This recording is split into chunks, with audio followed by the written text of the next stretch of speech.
In this video, I'll show you how you can enable quick resumes for your games on your Xbox. Now, all you have to do is find the game that you currently disable the quick resume for. So for instance, this particular game, all you have to do is highlight it and then press the menu button on your controller, which is denoted by the 3 lines, and then choose Manage Game and Add-ons, select that. And then from here, you should see the quick resume settings option, choose that. And then as you can see, the quick resume has been disabled. So if you'd like to enable it back, simply uncheck this option, disable quick resume. So uncheck it, and now quick resume will be enabled for that particular game.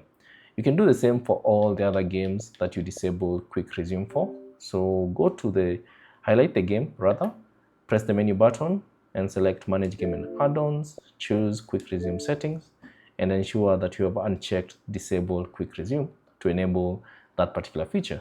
So thanks for watching, and I'll see you on the next one.